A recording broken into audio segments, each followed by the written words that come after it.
We are live. It is Tuesday, September 10th. This is Trends with Friends. We're rolling without Howie Lindzon today.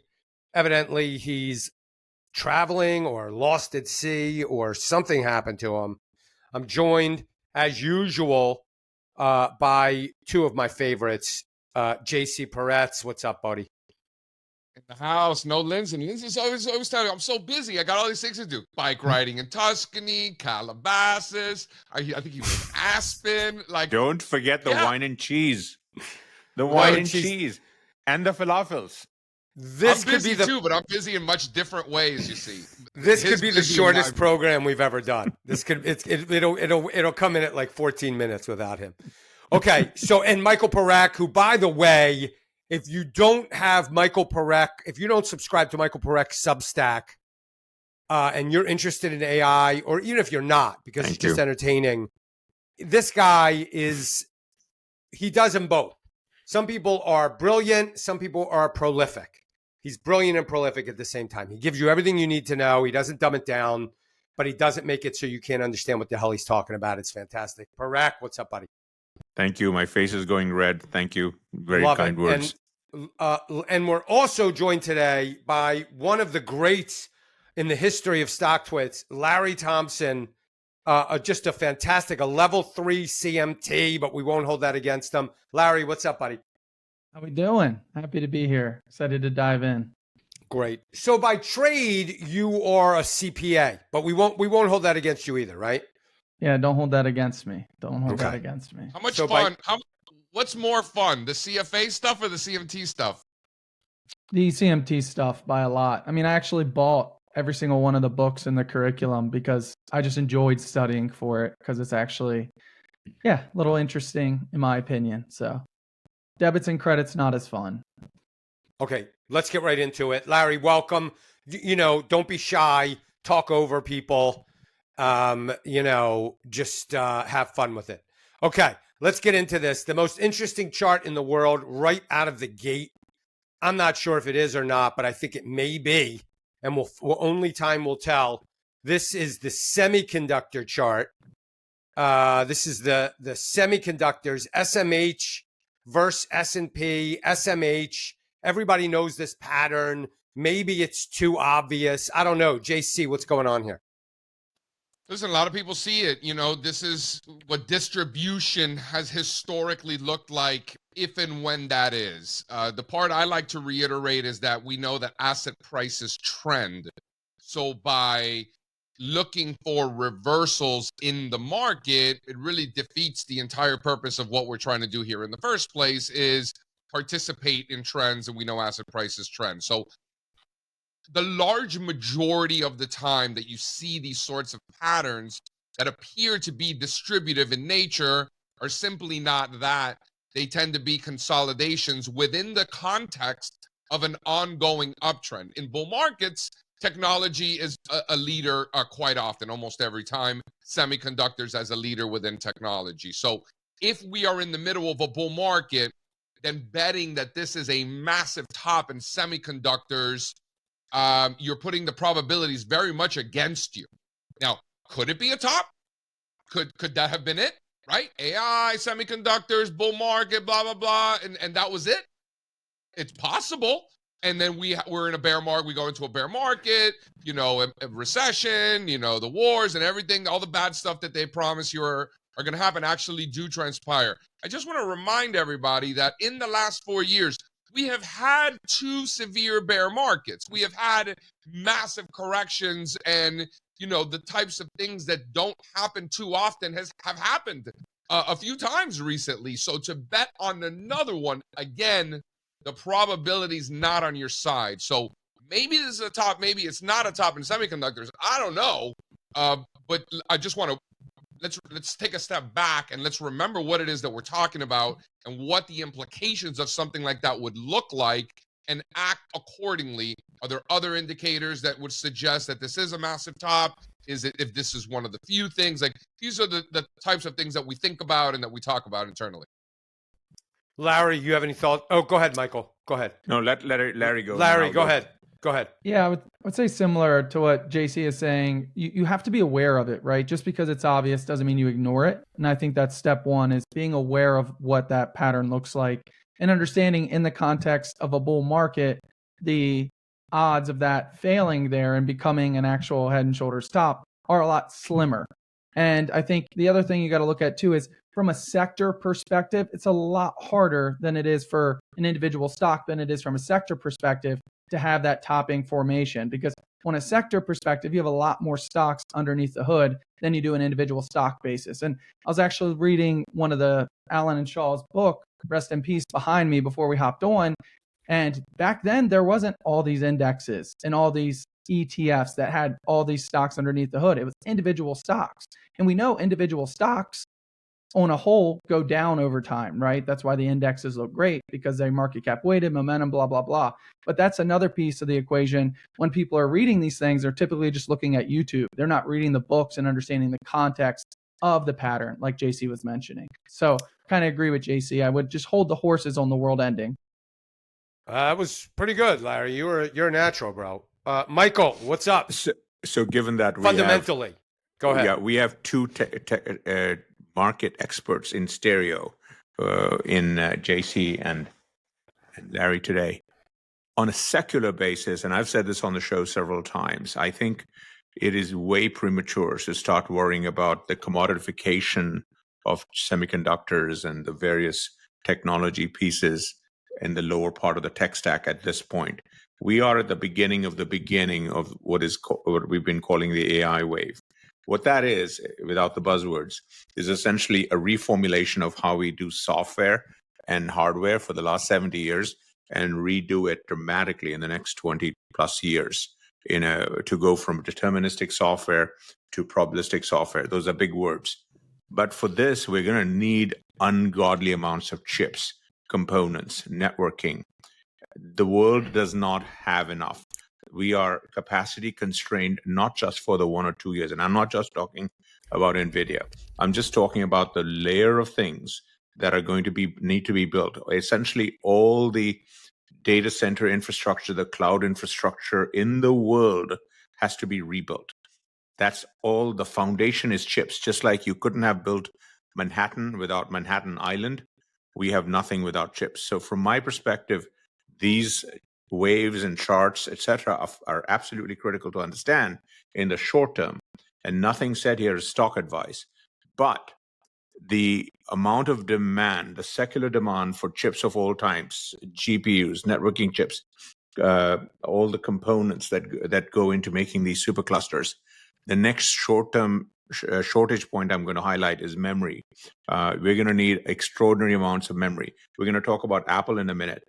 The biggest change in the Apple phones, Apple 16 versus 15, is that every base Apple phone from the 15 to the 15 Pro Max comes with 8 gigs of memory. You need lots of memory, and 8 gigs is just the beginning of the beginning there. So chips are a fundamental foundation, and it is not going away anytime. It's not going away in quarters. It's probably not going away in years.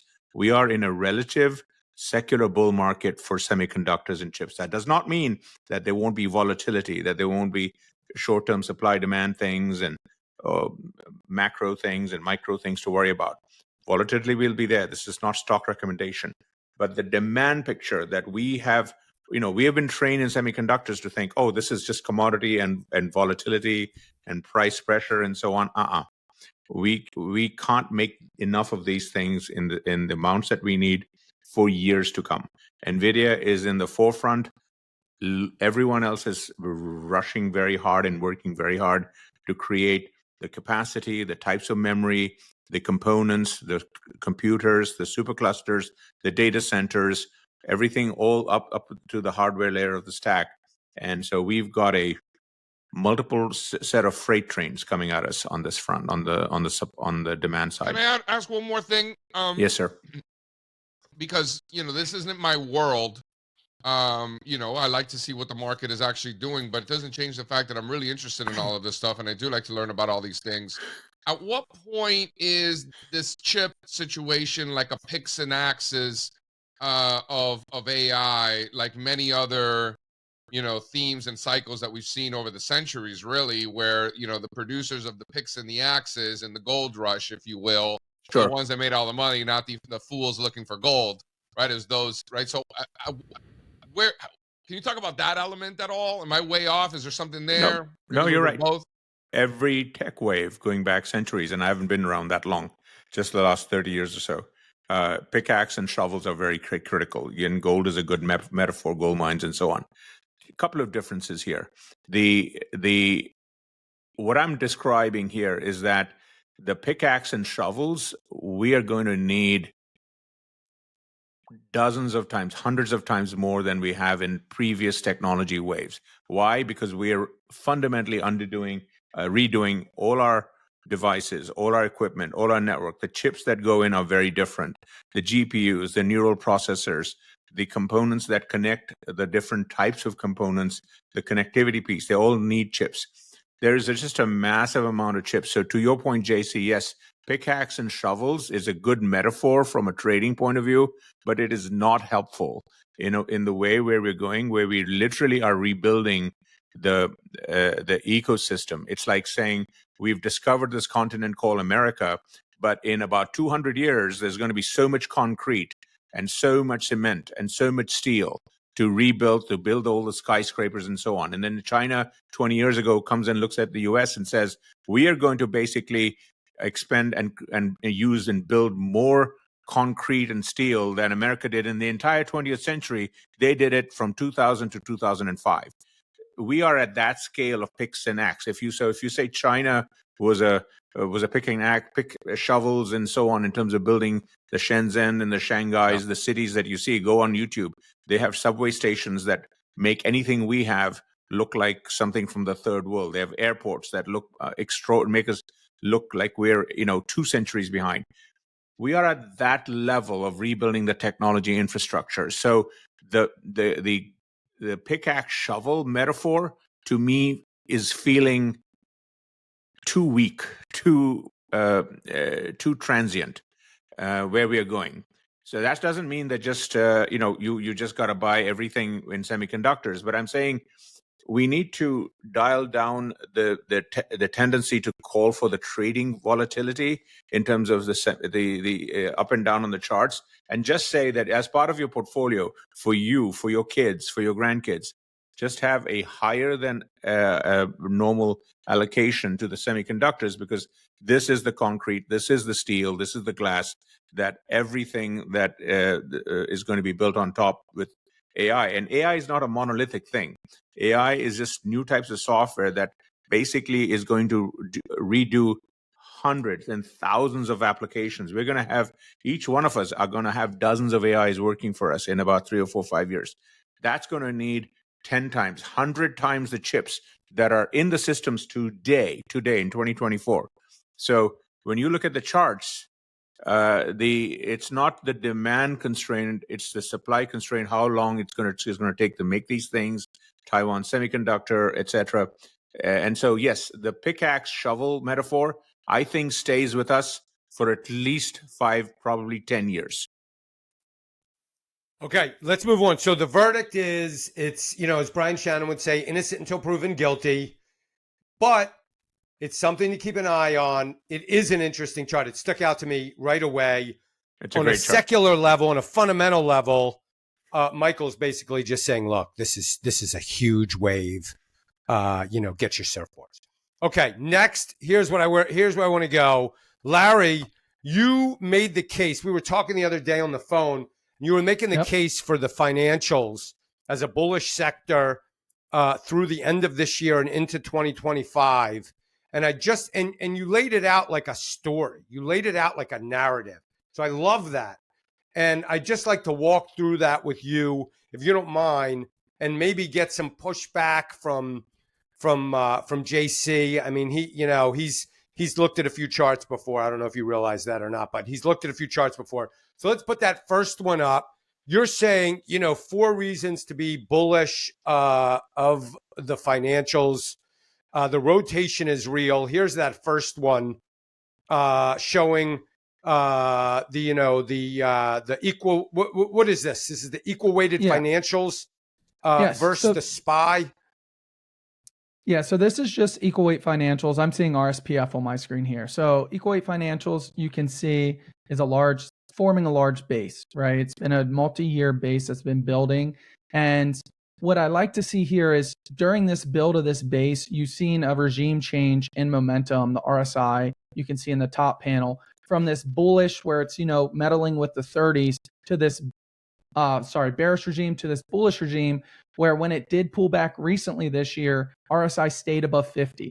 To me, that's indicative of this has the energy to excel into the future and to actually break out here, right? This is a longer term chart we're looking at here. It's a 5-year chart. So yes, as mentioned already, there might be volatility in the short term for this kind of play, but I think in the context of the bull market that I believe we are in the context of this secular push for some easing, I think that equal weight financials looks pretty good.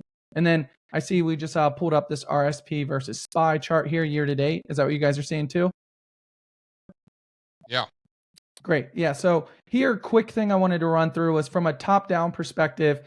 I use looking at a bottoming process. We kind of talked about the reversal in semiconductors. Looking at a bottoming process, it takes time. As we've mentioned, trends tend to stay in place longer than we anticipate, and that's how people make money being trend followers. What I like to see here is when you look at equal weight versus cap weight here, you can see we had initiation back in July, right? And then we had a pullback, which is step 2, right? Like I mentioned on Twitter the other day, I don't like to buy stocks when they get punched. I like to buy them once they get up from the punch. And what you saw here is when it got up from the punch, it re-accelerated and momentum stayed in the bullish regime. And so I think this is a tendency, like we said, you've heard about concentration risk in the market. And I think what we're seeing here is diversification playing a role. And when you look at equal weight and then you actually dig under the surface, you can see financials as a sector that is kind of leading the forefront here. Financials on a year-to-date basis is the best performing sector on an absolute basis and an equally weight basis, I believe. Yeah, so that's what I like to see here on a 1-year basis, right? And then year-to-date, they're the second, and then 6 months, they're the third. So they've been a top 3 sectors on multi-time frames for a long period now. So that's why I like kind of this financials push. I know another thing we'll talk about here from a financial perspective is looking at the spreads and yields and kind of how that's a fundamental piece of the information for the financial story. So here you're looking at financials versus the S&P 500. And then on the bottom panel, you're looking at the yield curve. And when the yield curve begins to steepen, I'll put on my CPA hat here a little bit. I used to audit financial companies. So you're doing integrative analysis right here, basically. Exactly. You're looking at technicals, and now you're adding some other elements here, some macro elements. We call Exactly. it fusion. Fusion. It's a little fusion. Exactly. And one of the reasons I'll do this, just taking a step back, is when you talk with financial advisors and you talk with people that manage money, a lot of times they're looking at charts, they're using charts, but for their clients, they need some type of story, some type of, information that they understand, whether they're, in the financial industry or there's a banker that's not looking at the charts and doesn't understand risk management and stuff. But they understand, okay, I understand when the 10s minus the 2s is steepening, that is a better position for banks because net interest margin, those loans they are making, they're actually able to make money on those loans. And so that's just a macro tailwind for this sector. And when you have those type of things, like you have the rotation for financial advisors, that's a blessing because they can't be super overweight tech 24/7 because they have mandates. And so when they can see something like this, the 10s minus 2 steepening, and they can see that financials are leading, I just think that gives it extra information, weight of the evidence type information to where this sector could continue to outperform the market over the 6 to 12 months. Michael, you had a comment? Yes, on financials as a vertical, we've talked about technology and AI. Again, putting my secular technology hat on.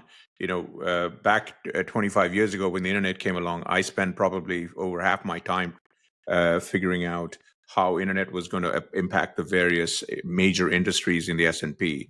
So education, healthcare, industrials, manufacturing, consumer, obviously financials. I'm doing the same exercise with AI today. And today, financials as a vertical, it's a huge vertical. has probably the more immediate impact from AI over the next, call it 3+ years, than any of the other verticals. It doesn't mean that it's not going to have a huge impact in education, in healthcare, in industrials, in manufacturing, robots, etc., consumer robots, etc. We've talked about it. But in financials, because there's so much data, which is a critical piece of AI, both broadly available and particular to companies, to individuals, investing, making money, etc. The data as a fuel for AI is so massive and so applicable that AI is going to have much quicker dividends and applications in the financial sector in the next 2 or 3 years. And I just wanted to highlight that as we look at the sector from an investment point of view over the near term, thinking about the long term. Since we're talking about Apple, I'll just mention Apple literally just a decade ago introduced this thing called Apple Pay in the US and worldwide. Today, it's almost 30% of all transactions in America. It's accepted at over 70-80% of retail environments. That's one aspect of finance. It's going to have huge implications in investment, machine learning, etc. Robinhood is a very classic example. The very fact that individuals in a massive way have been able to do the GameStop kind of effect because they are aggregated institutions versus 20 years ago in the financial sector, all because of technology, machine learning, deep learning, and what we're calling generative AI, that has yet to have its impact. So I just want to highlight AI has a huge impact on a relative basis on financials before some of the other sectors start to see the impact. You know, almost half of the banking computer infrastructure is still running COBOL. Totally. I mean, that's insane. So you're talking about like this infrastructure build out and AI and the demands of that, and that we haven't reached the end of it yet or nowhere near. And, you know, I was talking with a CTO friend of mine who works at one of the super regionals. And he was just saying that, you know, what these banks run on is comical. Okay, Larry, bring us back for the fourth chart, and then JC, I'd like you to comment on Larry's narrative here. Okay, so we've had the 3 charts. Here's the 4th one. Yeah, so if you look at the market from a technical perspective, I think July 17th, July 16th was kind of the time frame when we started to see all-time highs kind of put in, and indexes not make all-time highs since. So short-term relative top, right? I don't want to call it necessarily a top because we don't know, but that's where all-time highs kind of were. And then if you look from there now, what I wanted to do is I want to look at sectors that are making 3-month relative highs to the S&P 500 and then are also positive since July 17th. Because we've seen strong bounces since, you know, we had kind of had that yen carry trade or whatever you want to call it, mini crash. We've seen a lot of strong rebounds, but we haven't seen stocks necessarily get above that July 17th watermark. So what I did here is I ran a scan to kind of see what sectors and what stocks kind of were pronounced from this perspective. And what do you see at the top? Real estate and financials. And I think I'm a little bit younger than some of you guys, but I think JC can attest to this. I believe real estate and financials used to be the same sector back in the day. And so what you see here is I had that narrative that was based on some charts. And then I wanted to say, okay, well, maybe financials are also going to roll over like everything else. And then when I ran this scan, I actually saw they were gaining relative strength since that July 17th event. Larry, I just had a quick question. Could you explain? I understand the directional aspect of these numbers and the way you've broken it down by industry and the clusters of stocks and then the market cap. If you could just give us a couple of more specific examples of how to interpret these numbers, both in the across the real estate and financial and the sector and market cap total. I'm not sure I quite understand the relative definition of the numbers. Thank you. Thanks. Yeah. So I'm looking at this from a breadth perspective. So I'm using the S&P 1500 and I'm taking all the stocks that are in the S&P 1500 and I'm running a scan of what stocks are making 3-month relative highs to the S&P 500. And then on top of that are also positive since that relative top. And so then what this gives me is it gave me this aggregation of names, and I wanted to look at on a sector and market cap weighted perspective, which stocks are outperforming. So from this, you get a relative breadth outperformance from those sectors. And then if you want to, you can kind of dive into those individual stocks. And so the reason I also added that market cap perspective was, in general, certain financials kind of skew large cap. And it also gave me information in terms of what area of the market I wanted to be in was not necessarily small cap financials. It was looking at something a little more like equal weighted financials from the S&P 500, because those are the ones that are making relative highs, versus going down and trying to buy small cap financials or trying to buy regional banks. I was trying to buy leadership since that relative high in the S&P 500. Thank you. That's very helpful. So just to understand, market cap total of 100 for large cap, it's not a dollar number, it's a relative strength number versus Exactly. 154 on the right. Exactly. Yeah, good point. Okay. So yeah, so of the 500 large cap, 100 of them have made 3-month relative you. highs and positive since July.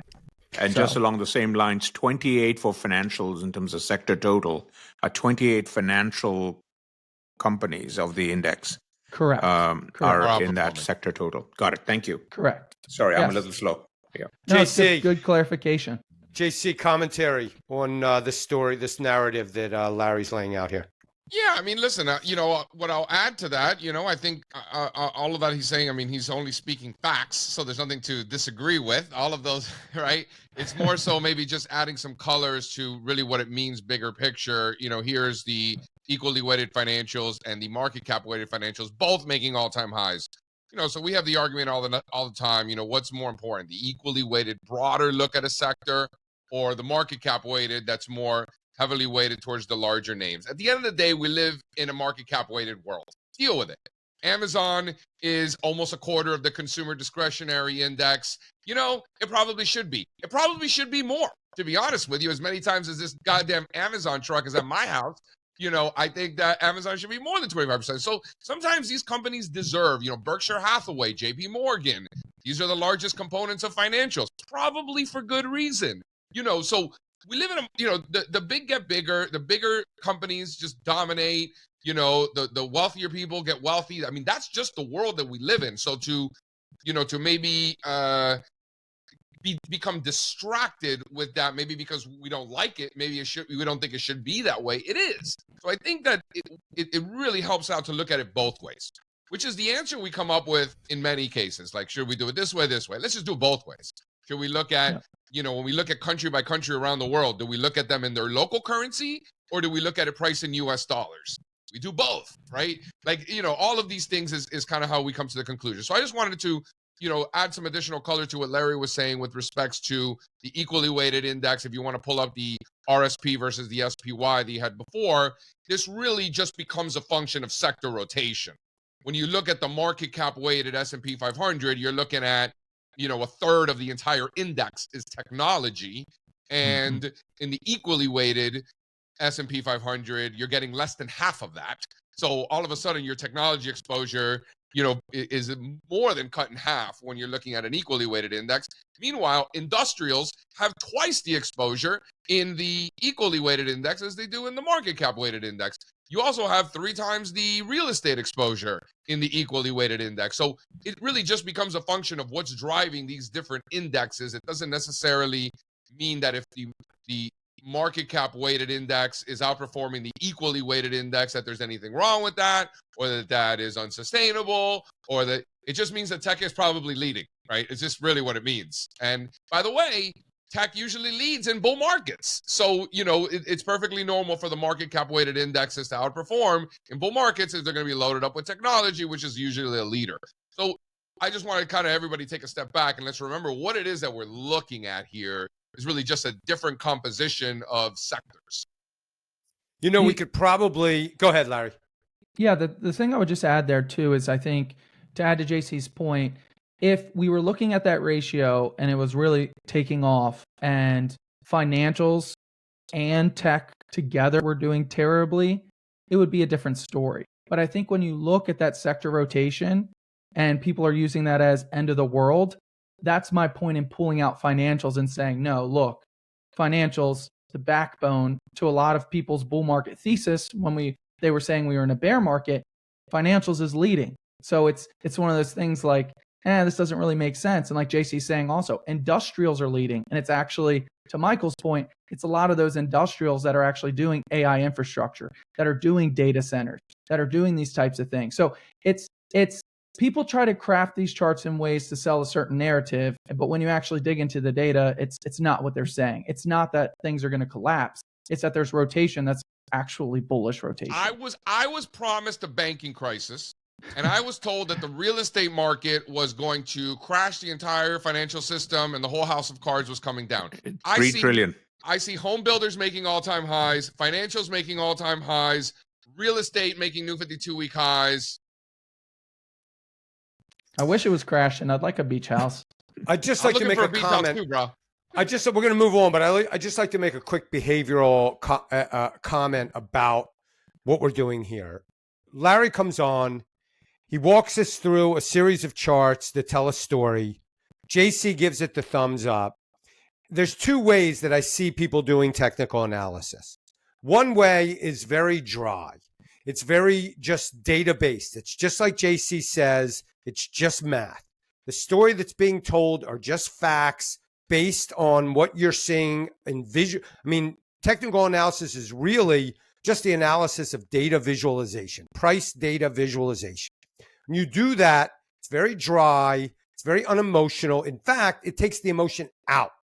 On the other hand, when you look at a chart and you take your own pre-existing view, your own biases, and you put it on the chart the same way that a Rorschach test, right? So these, back in the day, they actually still use it, but shrinks would they would show these ambiguous ink blots at patients, and the patients would say, hey, this is what I see. I see a guy with a knife and he's going to kill somebody. Well, that tells you something about the person saying it. It says, hey, this person might have some violent tendencies or whatever. I'm just kind of making it up, but you get the idea.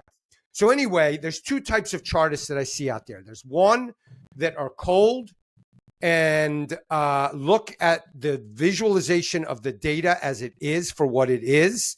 Like, hey, we got to keep an eye on this potential head and shoulders, but trends are much more common than reversals. So we're going to continue to look at it, but we're going to view the market as innocent until proven guilty.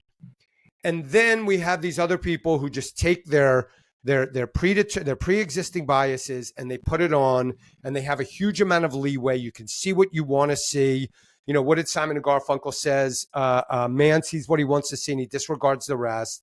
And so I just want to point out, and so when JC gives you thumbs up of approval, Larry, it's a big deal because I know for a fact that this guy doesn't care whether the market's going up or down. He doesn't care about the political winds. He doesn't care about anything really, except for what the data is telling him in front of him with his eyes. Okay, beautiful. Okay, so let's move on, and we're going to get into what is the next thing that we're going to talk about. You want to talk about bonds? I got Pearlman texting me about bonds. Ain't that some okay? Shit? Show the chart. Okay, put the chart up. What do you got? You got like an IEF or a TLT or something. You got a bond chart. Go ahead and throw it up. Tell me. The only reason I pointed it out is I see the TLT. Bond. The bond. JC bond. JC bond. JC bond. I just see that, the TLT is like making a high or getting close to a high. And so I was like, texted you. I was like, hey, throw the TLT chart in. But here, this is the 7 to 10, not the long end. And the 210 spread that we were looking at before with Larry. Go ahead, JC.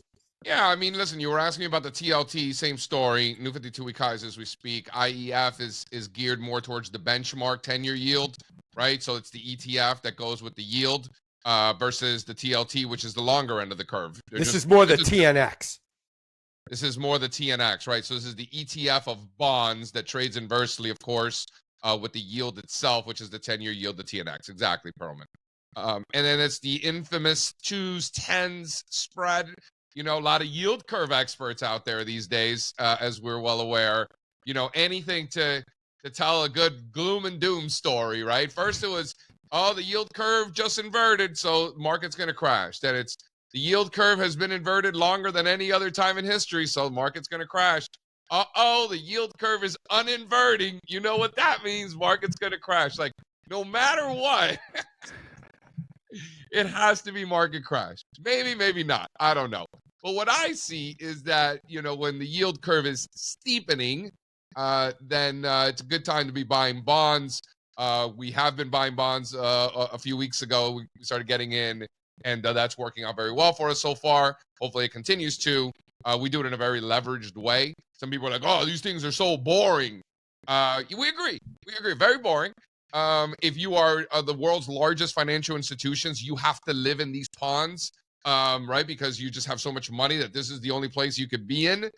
For many of us that don't have $1 trillion in assets under management, we can be more aggressive using the options market and turn what could be maybe a 5-7% move in an ETF into 200-300% move using derivatives market in a very safe and conservative way as well, but nevertheless leveraging the tools and the technology that we have at this day that maybe Charlie Dow did not have in the 1800s. So Larry, this jives with sort of your case, your narrative. Exactly. And I think the other thing I would just say to this is pace matters a lot more than direction to some degree, right? So I think that's the piece that people tend to miss and miss this cycle is that, the pace of the change in rates slowed a ton. And that's good for businesses because businesses can plan and forecast. And that's great. So that's the only thing I would add there is that the pace is the piece that the perma bears are missing. And it's the piece they won't talk about. It's the pace that really does matter more short term than the direction. So that's the only thing I would add. Okay, beautiful. Okay, so good stuff, JC. Thank you, and thank you for scratching that itch. I love the fact that I think we're like the only optimistic market podcast out there. Everybody else is just doom and gloom all day long, and we're and usually everything turns out okay. Not all the time, but 90% of the time. So. I think there's alpha in being an optimist. I know, but also, Pearlman, you have to remember that there's a lot of these dipshits get paid more to be all gloom and doom, right? Like that's what they do. Like they're not there to help you. Like they're just there to sell clicks and all that stuff, right? You know what I'm saying? Higher the VIX, the higher the clicks. We don't have to do that. Like we all have our own successful careers. Exactly. Parekh. No, I just wanted to, again, give a secular view to the bond charts, et cetera. Obviously, there have been huge array of macro and micro events that have affected why rates have been higher. Technology and AI that we've been talking about is an undercurrent here, again, and it's a lagging indicator, not a leading. But technology generally has been deflationary on across industry sectors. It brings the cost of things down independent of the macro events, and it dramatically increases the performance. So rates in that environment, again, over a 3, 4, 5-year period, ought to have a downward inclination on a global basis, as long as there are not huge geopolitical, huge supply chain, other issues, COVID, those kinds of issues that are mucking up the pricing trends. But I just wanted to point out that technology as a secular force is a downward pressure on interest rates and on pricing. You know what? So this is a good segue. So let's talk about AI and Apple and the big Apple event yesterday. And just one quick anecdote getting into that. And this goes to your point, Michael. So I was talking with a friend of mine who's an investment advisor the other day, and he was telling me that with AI, he could now do something in about 20 minutes. He had like this complex planning that he had to do. Said it would usually take him 6-7 hours to really do a good job and to dot all the I's, to double check the work. He said it took him about a half hour to 20 minutes to a half hour. And he said the only reason that it took him a half hour is because he checked almost every number. He went through and checked it to make sure all the work was right. He said if he didn't have that, if he had a little bit more trust in the computer, it would have taken him 15 minutes to look it over. This was something that would have taken him 7 hours a year ago to do. Okay, let's get into the Apple event. Anybody chime in? I'm going to, particularly pepper Michael with questions. So Apple Intelligence ships in 10 days. Is it going to wow us? Right. So there was an event yesterday. Apple had its big event. It showed like the new watch. They got a lot of new colors, blah, blah, blah. And really the most interesting thing to us is that, Apple Intelligence AI is going to ship in 10 days. Is this going to wow us or is it going to be a dud, Michael? And does it matter even now? No and yes, in that order.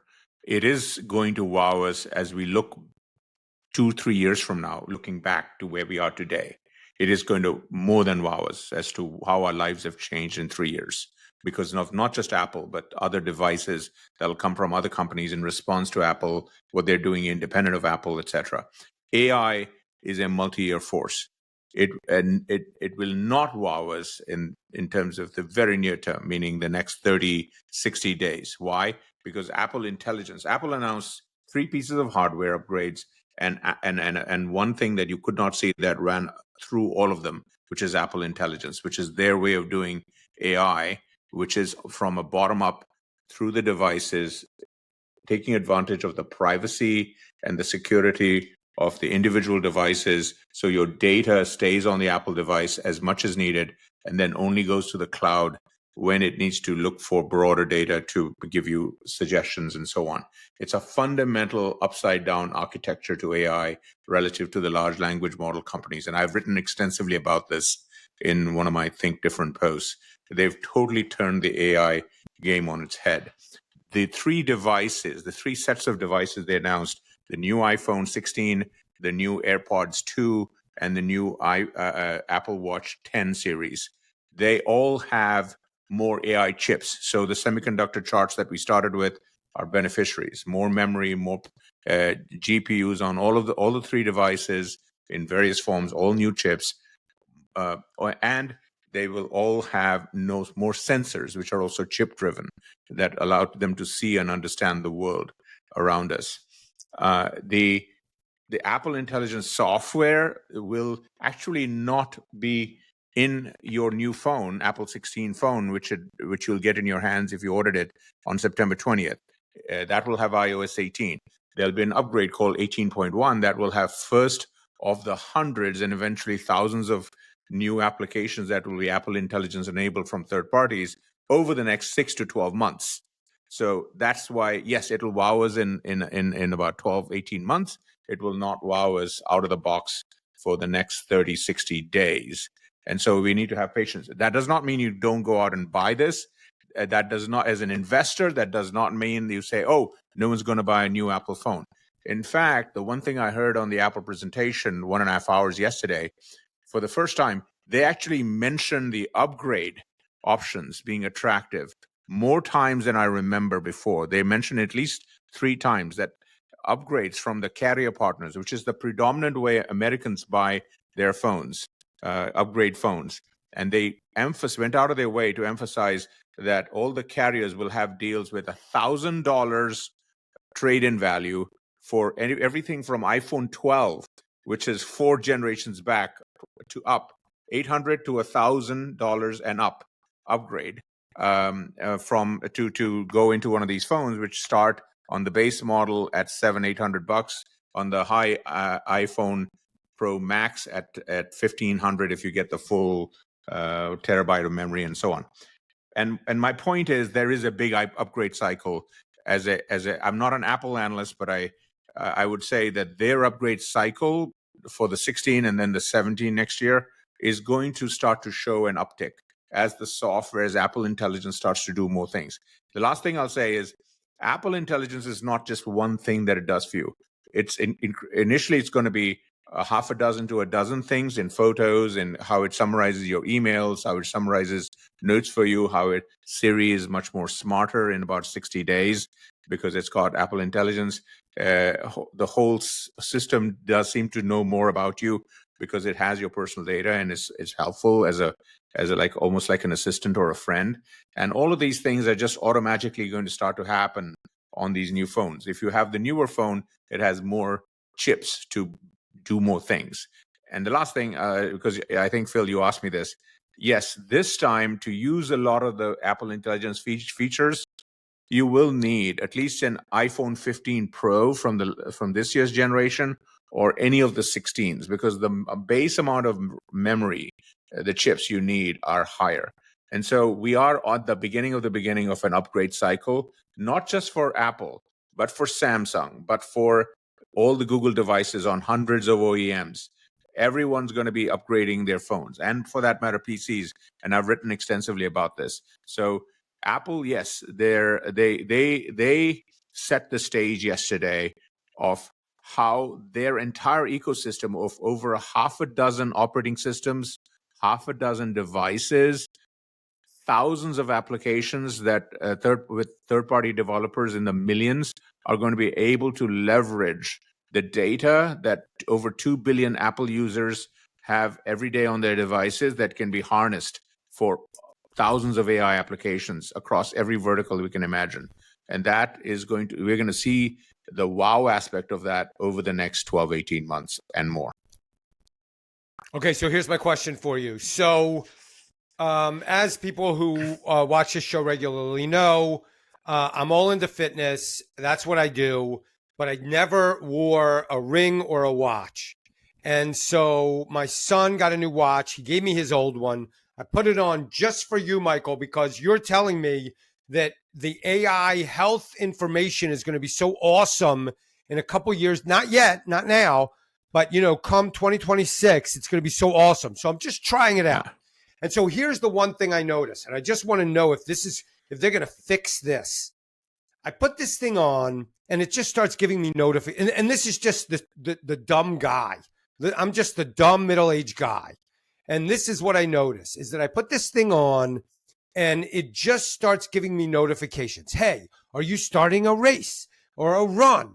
Hey, do you have a meeting in 15 minutes? Hey, maybe you should stand up. Hey, it's time to move. Hey, did you sleep well? Hey, did you this? And every single one, I'm like, no. I go on the app and I figure out, my son's like, hey, go on the watch app. So I go on the watch app. I turn off every notification in the universe. And yet still somehow it's asking me hey, are you going for an exercise now? Oh, click begin your workout. What is it going to know? So a year from now, I get the new one. Is it going to know that I hate notifications just because it gets to know me, because it's smart and gets smarter? What you're touching on is the fundamental problem with new technologies like AI. How can it help you if it doesn't get in your face? The user interface has not been figured out. The only main mechanism that everyone has right now, meaning the tech companies, are these things called notifications. If you take away the word notification to the question you just posed and said instead that there was a coach, in India who's watching everything that Phil is doing through his watch, and literally is sitting there in Hyderabad and punching in, hey, Phil, I just noticed you stood up. It's good if you took 5,000 steps. If it was a human talking to you, would you be as bothered by it?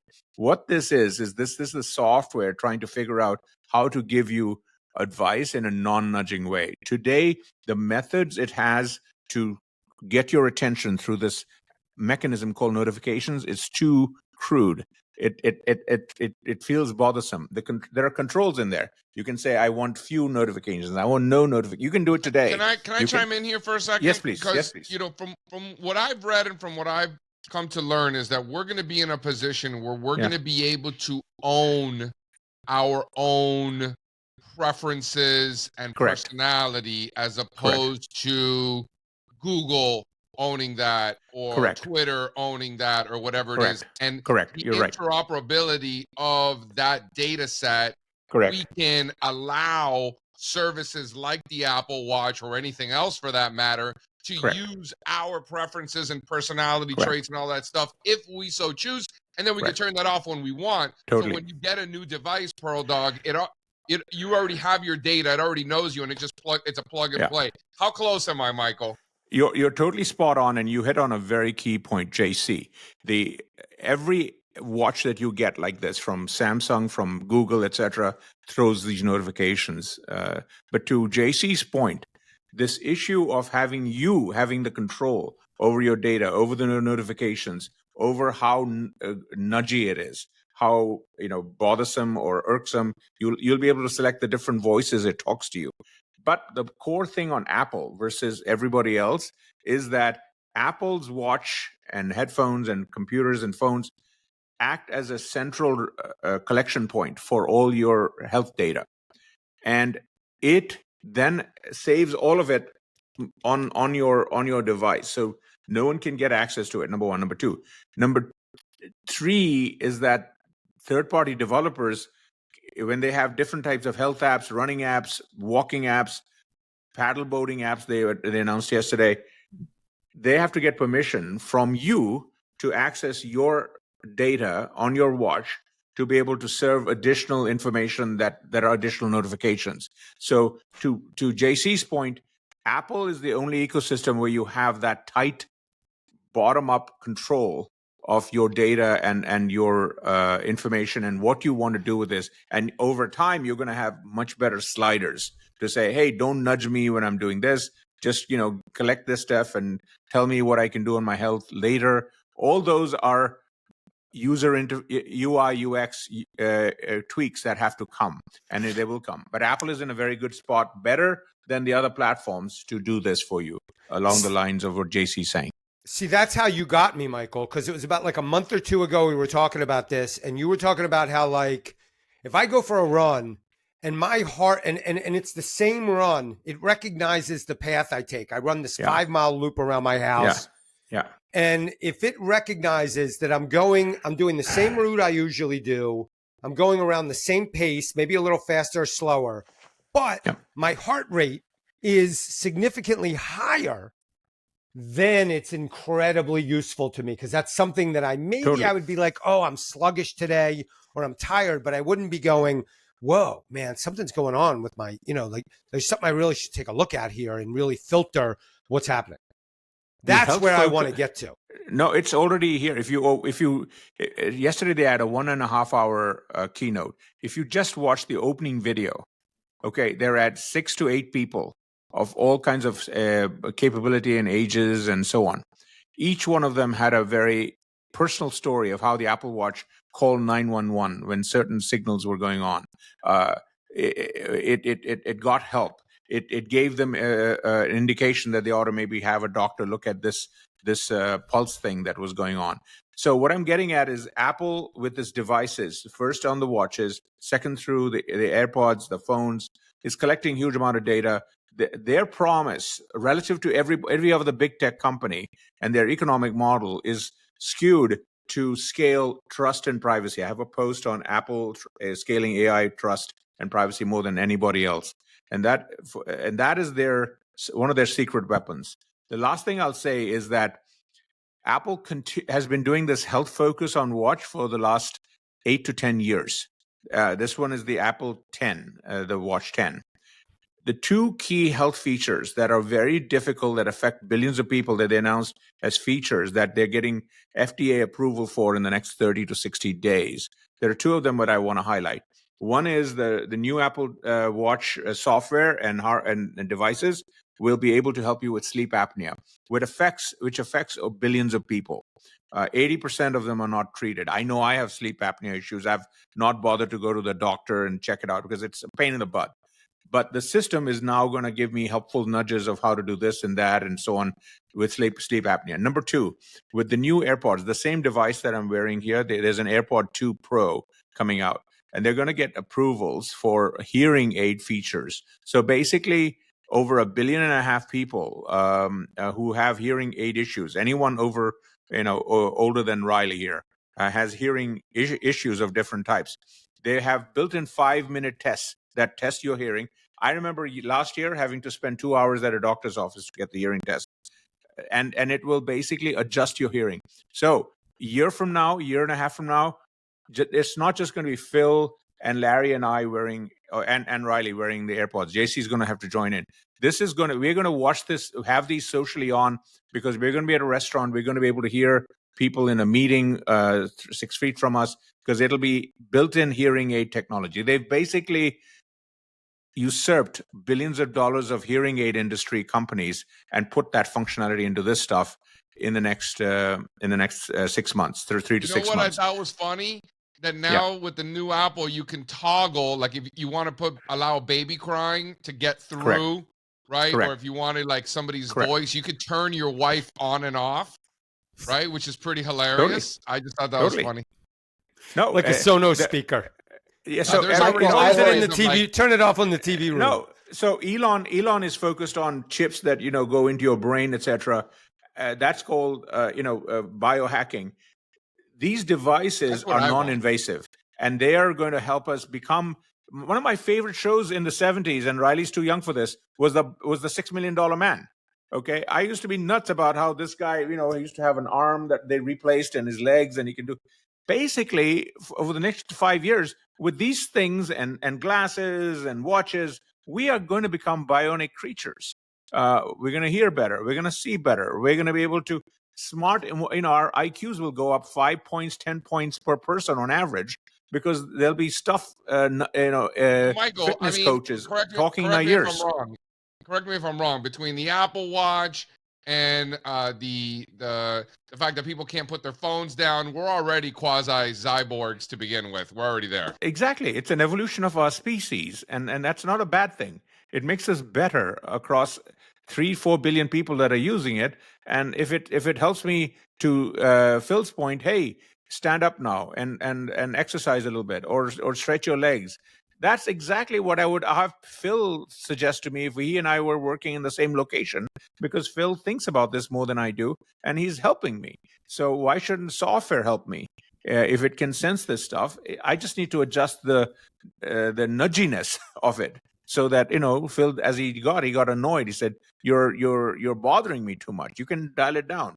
You can you'll be able to customize the UI, and that is all coming. It'll be better. What we're seeing with all the stuff is the worst it will ever be. It's going to get better from here." Michael, Beautiful. I do have Okay. a question before Riley. we jump on the AirPod situation. Like, the most intriguing aspect for me would be like a live translator within the AirPods that is very uninvasive. Totally. How many more iterations do you think we're going to need for that? That is already here, Riley. You can actually, not exactly through the AirPods. There are apps that do live translations. It's literally around the corner. In the next 30, 60 days, you're going to see a plethora of apps that will do live translations. The Google versions of the Pixel Buds already do that at the highest level. So it's all coming. So yes, language is going to, so I don't know what it means for Duolingo and all these other companies. Yeah, we are going to be, number one, we're going to be wearing AirPods, all of us, pretty much 24/7. And so that's a social thing that we're going to have to figure out. We're going to be traveling, and I'll be in a Chinese restaurant, and they can talk Chinese to me, and it'll just translate it without me even asking it to translate. This is important. This is me. You see? Yeah. I'm old school. I don't lose these. I lose the other ones. I got hustled. I had to buy another pair. I lost one of those. No, I got it. I got it. But it's going to go in our ears for now. And I'm telling you, next year 17, I'm already going to give you the big. I got the Apple leak. There's no Apple leak. I got the Apple leak. The next version, iPhone AirPods 3, you'll get it in 3 colors. It won't just be in white. You can't do this with your AirPod. If you, I know. JC, if you plug that into your iPhone, you'll probably get the same features anyway. It'll probably be able to do the same stuff. Okay, let's finish up. We're out of time, but let's finish up before we go. Riley is here with Trends with No Friends. It's our last free little bit of alpha for you all today. This one is we're having it back on because it was so good, and it looks like it's still breaking out. Riley, what do you got for us today? Yeah, so Okay. we touched on Aramark earlier in May, but I would like to resurface it because it's now grinding at all-time highs. Aramark is a $10 billion hospitality service solutions provider with only about 840 followers on StockTwits. If you're unfamiliar with the name, Aramark is most commonly known for managing the dining halls in about 250 U.S. universities. They also serve entertainment venues like sports arenas, and then like the lodges that you see at national parks, they're also involved with all of those facilities. So as you can see, the daily chart is kind of slowly grinding up and to the right, trading at an all-time high. And then if we can jump to that next chart, which is the monthly chart, we can see it's breaking out of a 6, almost a 7-year base. And I know JC has a clever saying about big bases. Isn't it like the bigger the base, the higher in space? Is that what we're looking for here? That's right. Aramark just came up on our scans also. It's an industrial stock technically, but Riley's right. It's on the food side. So we touched on it in May. It took a little bit of time, but now it's making its move. Maybe Beautiful. Back to school, football season. I don't know. Also take a look at, so this is ARMK. Take a look at AMRK, which is AMark. So just flip the 2 middle letters. Huge short interest stock there. So little extra alpha there. Flip those two. It can be very confusing. Aramark and AMark. Twofer. AMRK We got a twofer. and Twofer. ARMK. And it looks beautiful in multiple time frames, which I always love. And if you were to have kept a close eye on this, since Riley originally brought it up in May, you'd be up about 15% by now, which is not too shabby. Okay, That's we're gonna leave it there. We're out of time. Larry, thank you so much for joining us. That was great. I love how you laid it out in a series of charts and moved the story along. It was really nicely done. Appreciate it a whole lot. We'll have to have you back. Everybody else, mwah, love everybody. And Riley, we get thanks Howard for back. jumping on. And we get Adios. Howard back Guys. soon. Howard back next week. He'll be talking smack soon enough. Adios. See ya. Adios. Thanks.